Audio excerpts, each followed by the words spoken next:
ದಲಿತ ಎಂಬ ಕಾರಣಕ್ಕೆ ರಾಜ್ಯಪಾಲರೇ ಟಾರ್ಗೆಟ್ ಅಂತ ಬಿಜೆಪಿ ಹೇಳಿದೆ. ಇನ್ನು ಇದೇ ವಿಚಾರಕ್ಕೆ ಬಿಜೆಪಿ ಹೇಳಿಕೆಗೆ ಡಿಸಿಎಂ ಡಿಕೆ ಶಿವಕುಮಾರ್ ಪ್ರತಿಕ್ರಿಯಿಸಿದ್ದಾರೆ.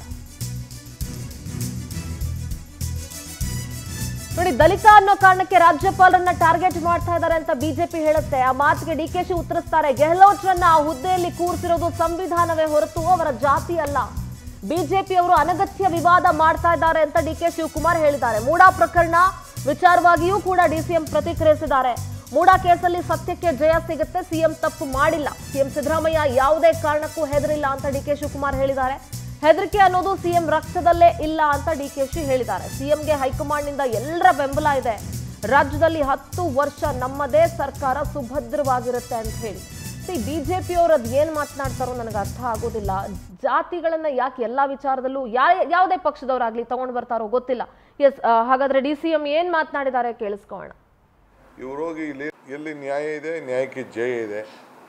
ಇಲ್ಲಿ ನಮ್ಮ ಮುಖ್ಯಮಂತ್ರಿಗಳು ಏನು ತಪ್ಪು ಮಾಡಿಲ್ಲ, ಅವರು ಯಾವ ಆದೇಶ ಕೂಡ ಕೊಟ್ಟಿಲ್ಲ. ಆಸ್ತಿ ಕಳ್ಕೊಂಡದ್ದು ಪಾರ್ವತಮ್ಮನವರು, ಮೂಡಾರವರು ಎನ್ಕ್ರೋಚ್ ಮಾಡಿದ್ದಾರೆ. ಸೊ ಅದಕ್ಕೆ ಪರಿಹಾರವನ್ನು ಕೊಟ್ಟಿದ್ದಾರೆ. ಸೊ ಪರಿಹಾರ ಕೊಡಿ ಅಂತೇಳಿ ಸಿದ್ದರಾಮಯ್ಯನವರು ಬರೆದೂ ಇರಲಿಲ್ಲ, ಇಲ್ಲ ಇವ್ರ ಕಾಲದಲ್ಲಿ ಏನೂ ಆಗಿಲ್ಲ. ಬಿ ಜೆ ಪಿಯವ್ರ ಕಾಲದಲ್ಲಿ ಕೊಟ್ಟಿದ್ದಾರೆ ಒಂದಷ್ಟು 50% ಏನೋ ಕೊಟ್ಟು, ಅದು ಏನು 50% ಲ್ಯಾಂಡ್ ಅಲ್ಲ, ಡೆವಲಪ್ಡ್ ಏರಿಯಾ ಅಂತ 50% ಕೊಟ್ಟಿದ್ದಾರೆ. ಯಾರು ಎದುರ್ತಾರೆ ಅವರು? ಅಲ್ಲಪ್ಪ, ಶೆಟ್ರಿಗೆ ಎದಕ್ಕೆ ಇರಬೇಕು? ಒಂದು ಪ್ರೊಸೀಜರ್ ಇದೆ.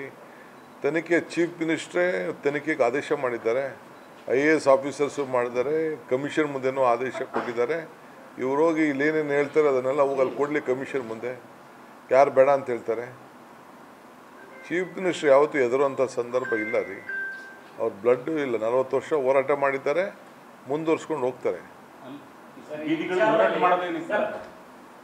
ಸರ್, ಈ ವಿಚಾರದಲ್ಲಿ ರಾಜ್ಯಪಾಲರು ದಲಿತರು ಅನ್ನುವಂಥದ್ದು